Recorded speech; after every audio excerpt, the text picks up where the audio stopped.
Se habla mucho de los beneficios de la escritura sin abordar sus peligros. Caer enredada en tus propias telas de araña, en falsas fantasías de heroísmo que llevan a la autodestrucción, la repetición de discursos heredados o programados por la sociedad, porque a veces la escritura es apenas un desahogo que prolonga el dolor. Hola a todos, gracias por estar acá. Hoy me gustaría hablar sobre cómo el arte puede ser tanto creador como destructor. Se me ocurrió este tema porque por muchos años escribí diario de vida y sentía que mis pensamientos no cambiaban, lo que me pasaba no cambiaba. Estaba como metida en una repetición infinita de quejas, de comportamientos que no me gustaban.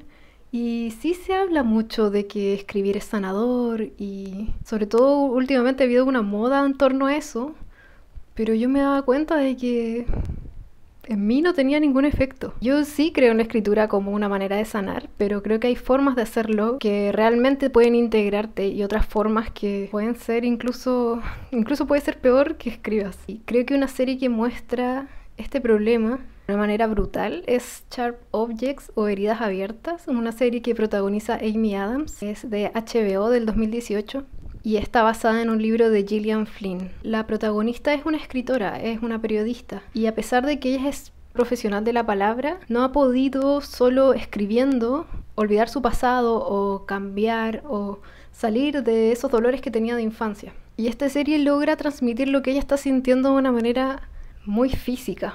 Entonces, indaguemos en eso.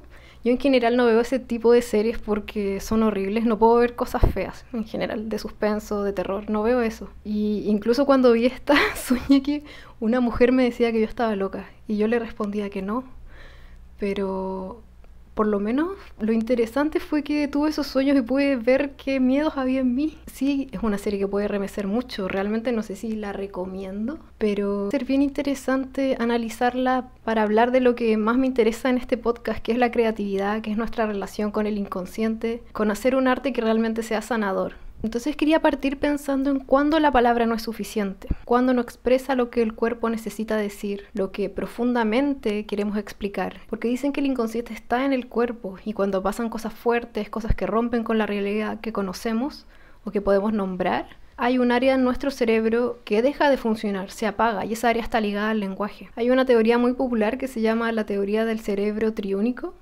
que dice que el cerebro se divide en tres áreas, reptiliano, límbico y prefrontal. El reptiliano controla las funciones básicas para organizar la vida, dormir, despertar, el hambre, la saciedad, respuestas del equilibrio químico, la respiración, como respuestas más inmediatas. El cerebro límbico tiene que ver con las respuestas de estrés del cuerpo, las respuestas emocionales, y ahí cuando hay un problema o un estrés, la amígdala se activa para responder a eso. Y el tálamo mezcla toda la información percibida en una especie de relato. Y luego la corteza prefrontal es la que elabora conscientemente eso que sucedió. Está a cargo de la planificación, la percepción del tiempo, la empatía y impulsos. Entonces esta teoría del cerebro triúnico se complementa con la de los dos hemisferios cerebrales. La idea de que el lado derecho está a cargo de las funciones intuitivas, emocionales, visuales, espaciales, táctiles, la comunicación no verbal. Y el lado izquierdo está a cargo de lo racional, lingüístico, secuencial, analítico y organizador. En un libro que se llama El cuerpo lleva la cuenta, el doctor Bessel van der Kolk explica que el trauma afecta el área del lenguaje del cerebro y esta área está en el hemisferio izquierdo, o sea, en el hemisferio racional. Entonces, cuando las palabras no son suficientes, cuando es necesario volver a integrarse, el lado derecho del cerebro lo hemos asociado simbólico históricamente con la mujer y el lado izquierdo con el hombre. Sabemos que en la antigüedad las mujeres eran las encargadas de la comunicación espiritual, eran quienes entraban en trance para recibir las respuestas, para comunicarse con el entorno, con la naturaleza y los dioses.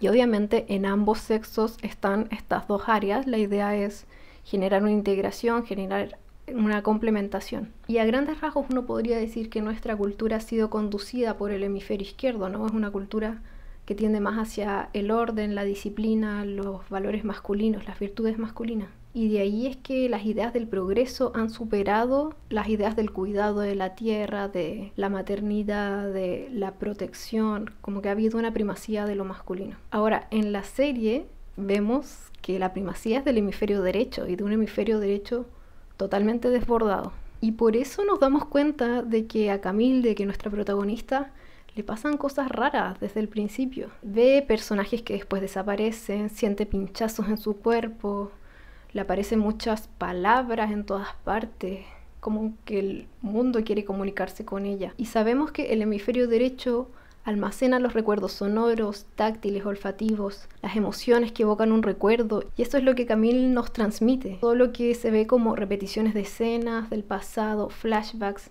sensaciones corporales dolorosas, incómodas, el miedo súbito que ella tapa con alcohol en general, son esas señales del inconsciente, señales de lo que no pudo procesar cuando pequeña, porque su cerebro límbico estaba muy activado. No he contado de qué se trata la serie nada. La serie es sobre una periodista que va a investigar a su pueblo, al pueblo donde ella creció, el asesinato de una joven y la desaparición de otra.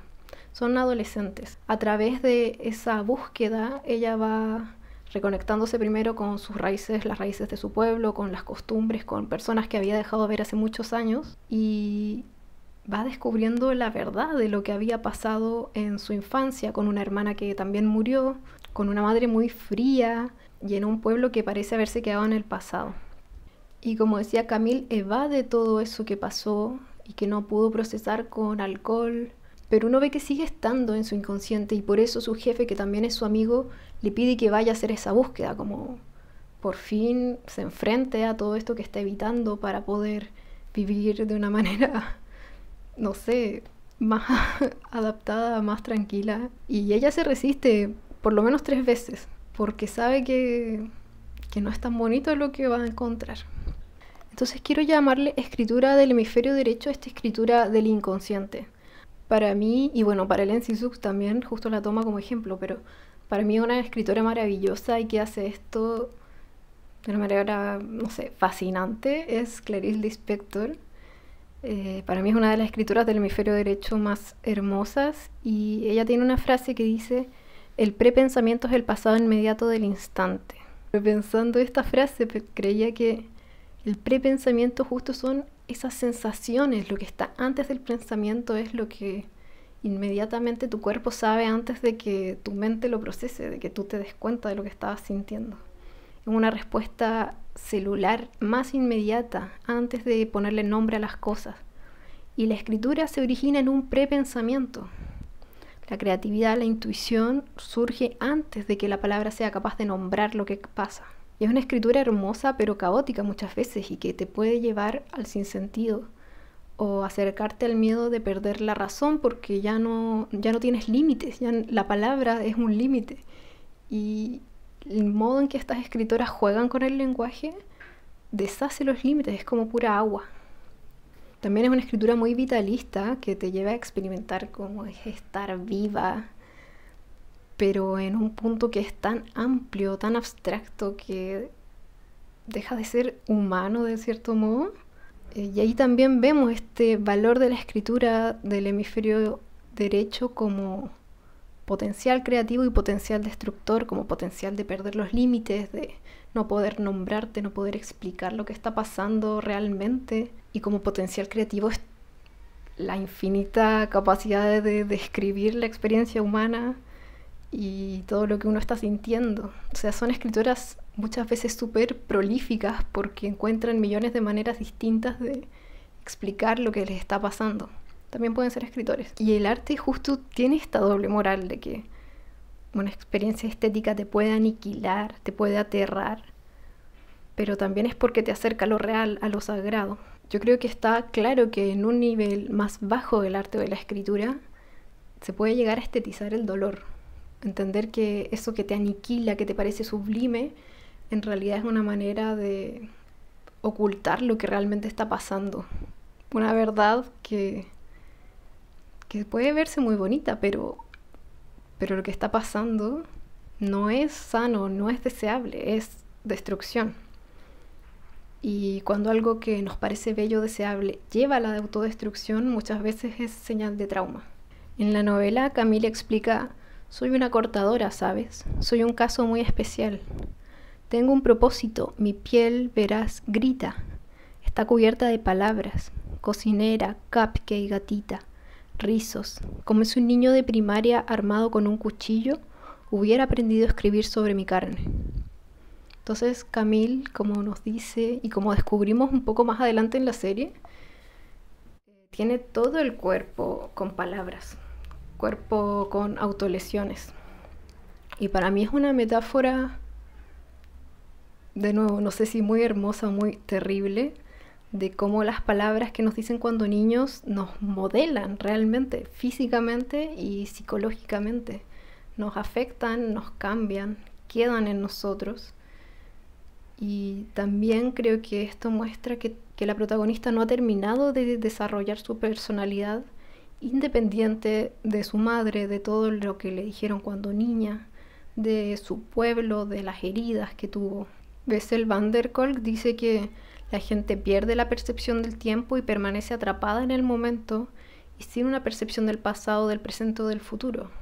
O sea, eso sucede cuando hay trauma y estrés postraumático, como que si siempre se estuviese repitiendo lo que pasó en ese momento.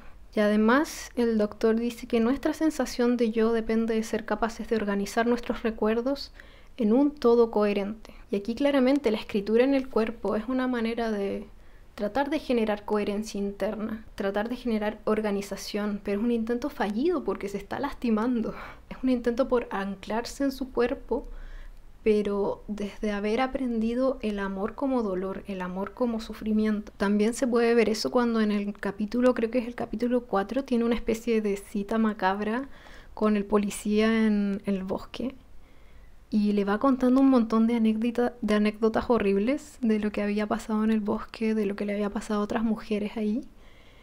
Y lo cuenta como riéndose y le cuenta lo que a ella le hicieron en ese bosque, pero también lo dice desde la broma o desde mucha racionalización, pero sin mostrar como ningún sentimiento real sobre eso. Entonces eso muestra que su corteza prefrontal está desactivada. Racionaliza lo que tiene que sentir y evade lo que tiene que racionalizar. Entonces, a pesar de ser una profesional de la palabra, lo que escribe conscientemente es insuficiente para procesar eso que le pasó. No basta con la razón, no basta con hablar y hablar.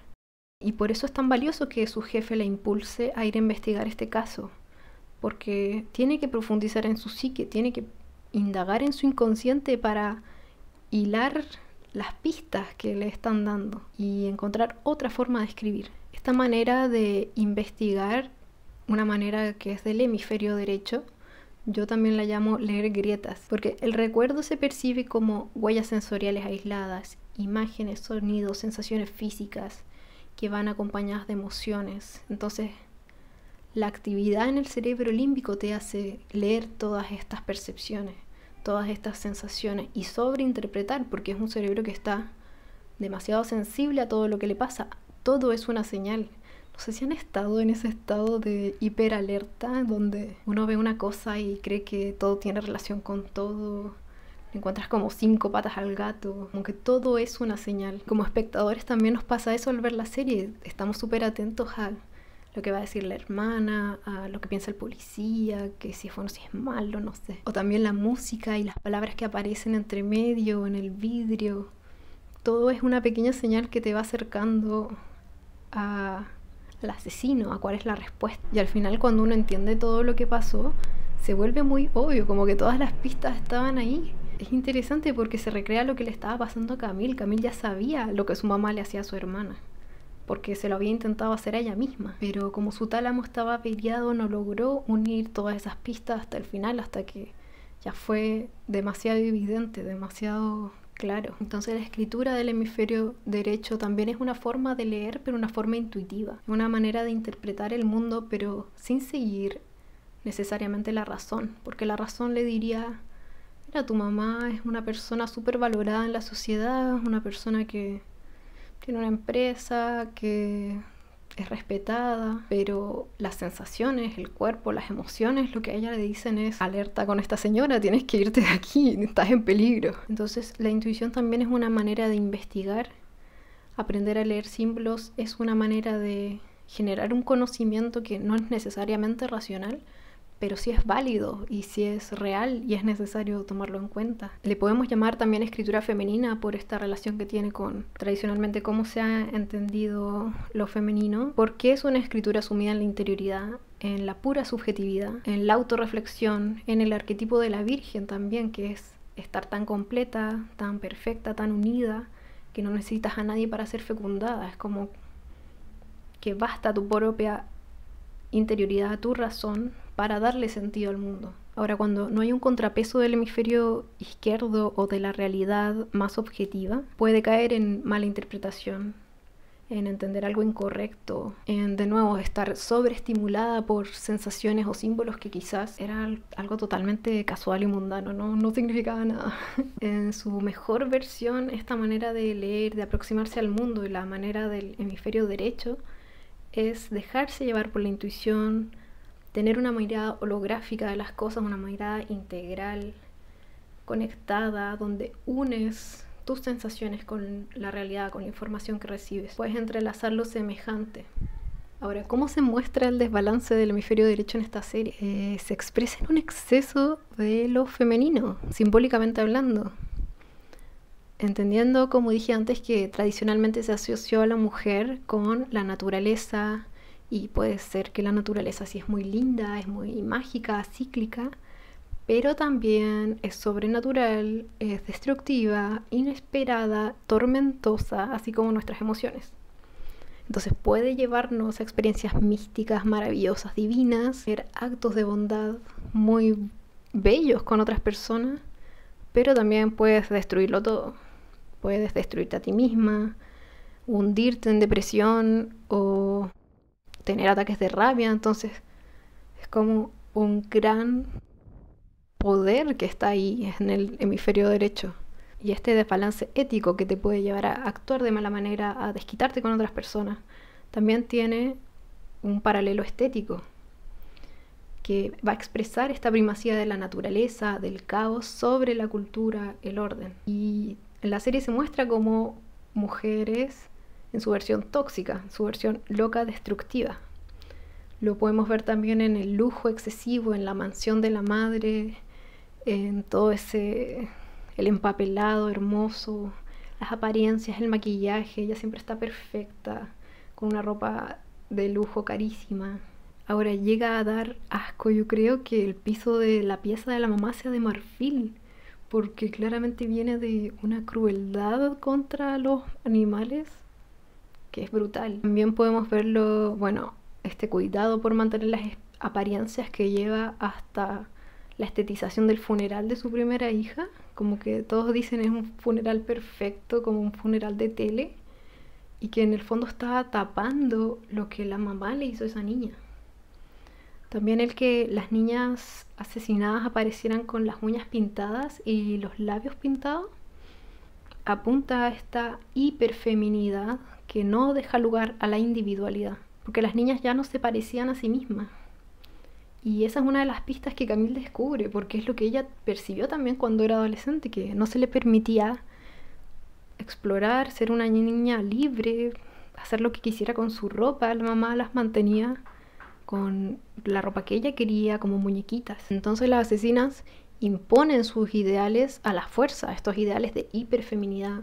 También son ideales raciales, no me voy a meter tanto ahí, pero hay muchas señales también de que es un tema que en Estados Unidos tiene mucho que ver con la raza, con la libertad de expresión, la libertad de pensar. Y son los ideales de una feminidad muy fría en el fondo, que parece súper arreglada y muy hermosa, muy atractiva, pero es muy egocéntrica, que no se permite fallar ante otros, que no es vulnerable. La mamá de la protagonista es como la abeja reina del pueblo, incluso hay un capítulo donde usa un vestido increíble, con bordados de abejas, de insectos, y justo alude a este poder desbordado de la naturaleza, del caos que ella está promoviendo en el pueblo. Y uno diría que en un pueblo donde todas las mujeres tienen un rol importante, o por lo menos como que quien lidera el pueblo es una mujer, es esta mamá, esta señora, debería ser un pueblo más compasivo, más sensible, pero no, todo lo contrario, como que la sensibilidad y el cuidado se va al extremo de control, y un control que llega a quitar la vida. Y esa es como la paradoja, que lo hiperfemenino suscita una respuesta hipermasculina, y eso también, si uno lo lleva al cuerpo, puede que es lo que también sucede en el cerebro, como que un cerebro demasiado activado en el lado derecho para ponerle, entre comillas, límite a esa hiperactividad, tiene respuestas violentas, tiene respuestas que uno relacionaría más con el lado del orden, del autocontrol, de la insensibilidad, que es más masculino. También en el pueblo vemos que hay muchos problemas de abuso sexual o de hombres animalitos. Y también vemos que las mujeres lo pasan mal, que son alcohólicas, que están aburridas con sus vidas, que son chismosas, como que tienen miedo de perder su estatus, se traicionan. Y todo por el estatus social, por ser vistas, por competir, por ser la abeja reina. Escuché de la autora en alguna entrevista decir que se había inspirado en el mito de Circe para la mamá de la protagonista, porque justo Circe es una bruja que convierte en cerdos a los hombres con engaños. Y eso es lo que hacía la mamá con el policía, con su marido también, que ambos, por la cercanía que tenían con ella, se podrían haber dado cuenta perfectamente de que estaban envenenando a sus hijas, pero estaban tan hechizados que no actuaban, eran bestias. Por otro lado estaban estos hombres jóvenes que terminaban siendo violentos y horribles con las adolescentes. O sea, hay una dinámica en el pueblo de cazador-presa que de cierto modo favorece a estas mujeres que están en el poder. A la chica popular, a la abeja reina. Y nada mal con tener poder mientras no lo uses de la peor manera posible, como imponiendo todos tus ideales locos de belleza y de cómo tienen que ser una persona. Entonces esta serie también nos da como moraleja, como si fuera un cuento, que la belleza está más allá de lo evidente, que es una integración de lo imaginario con lo concreto, de la creatividad con la lógica. También es fascinante en la serie que nos muestra los patrones de la realidad, nos muestra cómo funcionan nuestro cerebro y los símbolos que hemos usado para ordenar el mundo. Y la manera en que lo hace es la manera en que siempre se ha hecho, que es contando un cuento. Hay una bruja, hay un bosque encantado, que es un bosque totalmente embrujado. Y hay muchos símbolos de esta naturaleza desbordada que además hacen juegos de espejos, como que se están refiriendo mutuamente.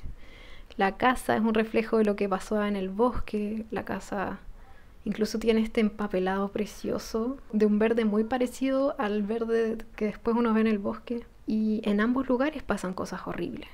Y a las mujeres les hacen cosas horribles. La casa de juguetes también es otra miniatura horrorosa de lo que sucede en el pueblo. Entonces, este descontrol de lo femenino se va expresando en distintos elementos. Insectos, telas de araña, el matadero de cerdos, que el bosque sea una escena del crimen. Esto también alude a esta naturaleza desbordada, a unos rituales del culto de Dionisio. Expresa también lo que nos pasa en el cuerpo. O sea, todo esto que se ve en el pueblo es lo que nos pasa a nivel del cerebro y del cuerpo. También el que a las víctimas les quitaran los dientes simbólicamente habla de quitar la voz, la capacidad de violencia, de responder, de articular lo que tú quieres, lo que piensas. Y el hermano de una de las víctimas le dice a Camille, Natalie hizo su propio alfabeto y no le importaba lo que la gente pensara. Entonces eran niñas con una individualidad muy marcada y fuera de lo común para ese pueblo fome. También los dientes son hermosos, parecen pequeñas joyas, y al quitarles eso creo que se habla de quitar esa belleza natural, esa belleza que está descubriéndose y que las niñas estaban aprendiendo a usar y a controlar ellas mismas. O sea, había algo que orgánico iba a expresarse y que iba a ejercer un poder que ponía en peligro, entre comillas, la supervivencia de estas reinas, de estas chicas populares. Se les está imponiendo entonces una belleza de uñas pintadas a personas que estaban descubriendo que tenían su capacidad de pensar, de responder, de actuar libremente. Y dejar los dientes en la habitación de juguete creo que es como dejar a la mujer en el ámbito privado, muy en esta línea súper rígida, anticuada de entender a la mujer. Y después la piel, que también es tan importante para nuestra protagonista. Creo que habla de que Camille es como una artista loca que se está modelando a sí misma, está esculpiendo su piel, está haciendo grabados de lo que percibe, de lo que le han dicho, y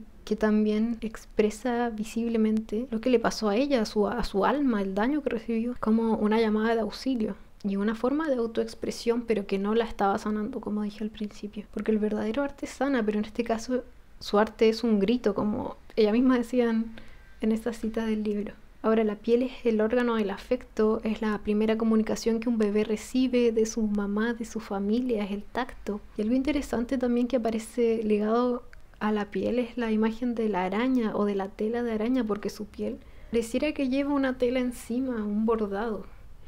Y la imagen de la tela de araña aparece desde el primer capítulo, cuando a Camille se le rompe el celular y queda como... Típico cuando uno se le rompe el celular, queda así como bien bonito con las grietas. Y alude también a la escritura, ya esta capacidad femenina de hilar textos, de hilar significados. Y es la búsqueda que Camille emprende a reinterpretar su pasado. Como si se nos dijera de muchas formas distintas que Camille tiene que ir a desenredar eso que pasó, a iluminar lo que estaba oculto, distorsionado. Ahora algo también que aparece en la serie es que para que este relato de sí misma no termine encerrado en su soledad, en su propio cuerpo, en su tela de araña, requiere que otros la vean y requiere conectar íntimamente con otro. Porque las maneras en que Camille había recibido afecto, había tenido interacciones amorosas con otras personas, parecen siempre estar manchadas con la violencia. De adolescente su relación con otras personas, otros hombres, fue a través del abuso.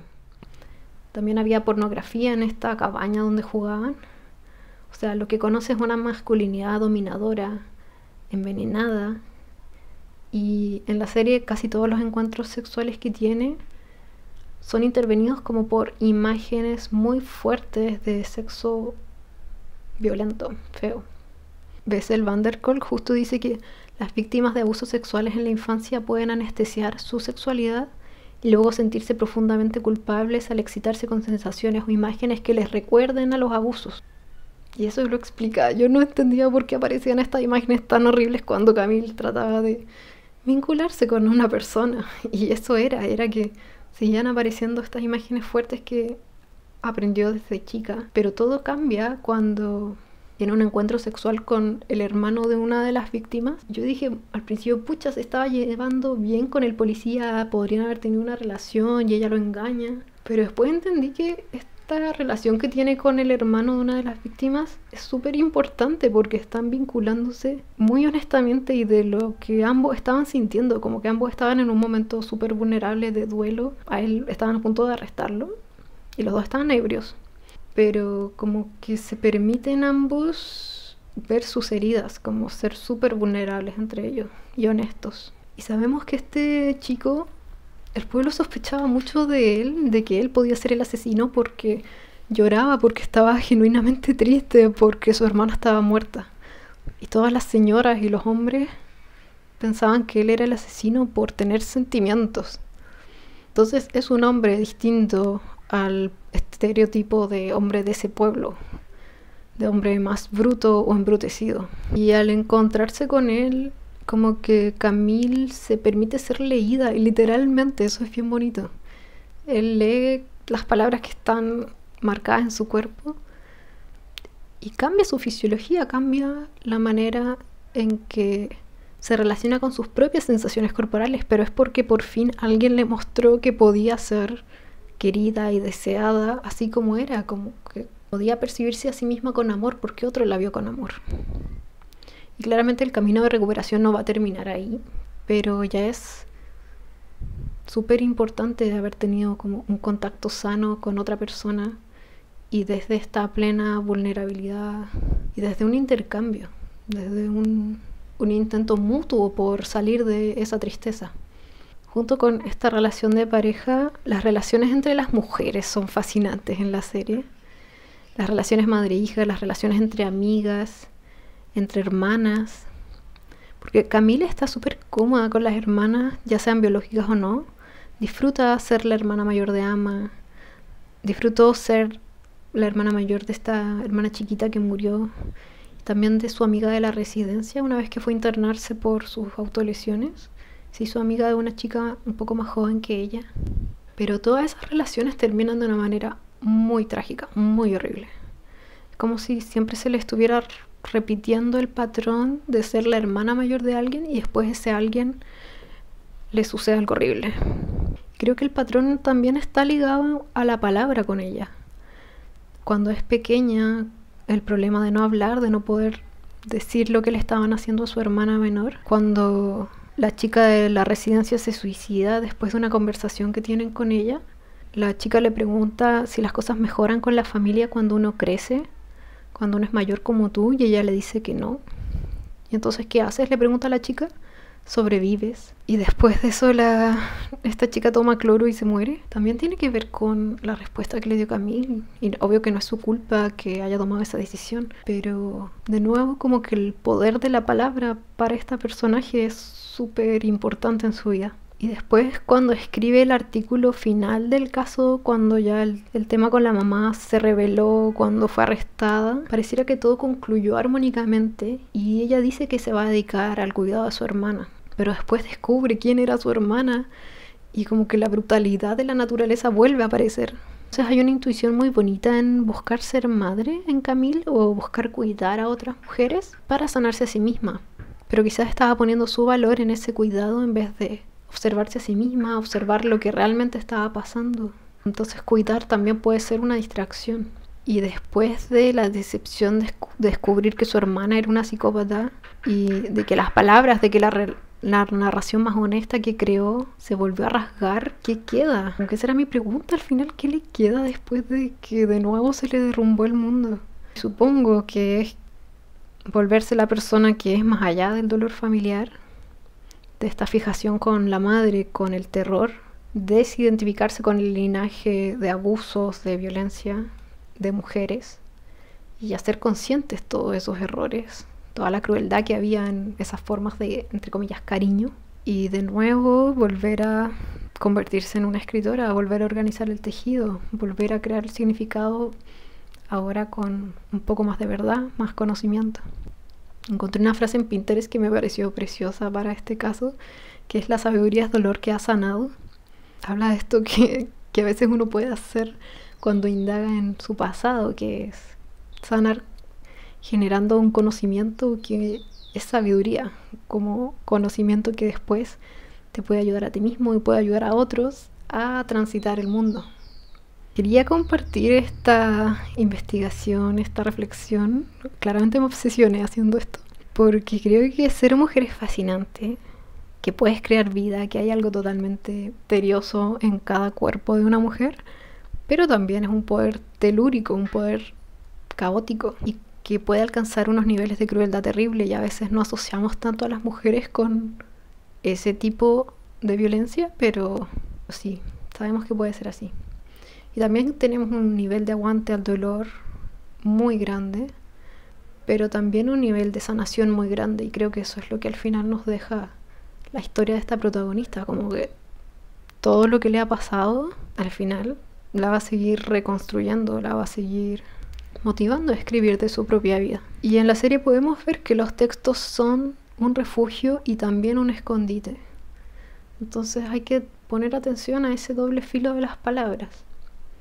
Van der Kolk dice: sentir, nombrar, identificar lo que pasa por dentro es el primer paso hacia su recuperación, y tenemos todos, hombres y mujeres, ese poder del hemisferio derecho para contactar con el dolor, quedarnos ahí, mirar el pasado y entender que para generar una identidad más sólida, más segura, es súper importante integrar el lado derecho del cerebro, integrar la intuición, saber que nuestra palabra es sagrada, que puede cambiar la realidad, y que hay maneras de escribir que están mucho más cerca de la realidad, no valoramos tanto, que son las maneras poéticas, las maneras artísticas de escribir, que integran ambos lados del cerebro. Y simplemente tenemos que entrenarnos para escribir así, entrenarnos en la sensibilidad y en darle sentido a estos prepensamientos, darle sentido a las sensaciones, porque a veces desde el lado derecho del cerebro uno no necesita unir todas las piezas. Es como que estás contemplando, estás disfrutando la existencia. Pero cuando estás ligando a ambos lados del cerebro, estas sensaciones se tornan conocimiento, se tornan sentido. Y para generar una identidad más firme, ya sea como persona, como artista, en fin, está bueno hacer ese vínculo entre hemisferios y usar ese poder que tenemos de la sensibilidad para escribir, para ser precisos con nuestras historias, con quienes somos. Espero que nos veamos pronto y cuéntenme si quieren, si vieron la serie, si encontraron más símbolos. Ay, yo la volvería a ver solo para ver si encuentro más palabras escondidas y todo eso, porque es muy divertido. Les mando un abrazo grande y nos vemos en otro video.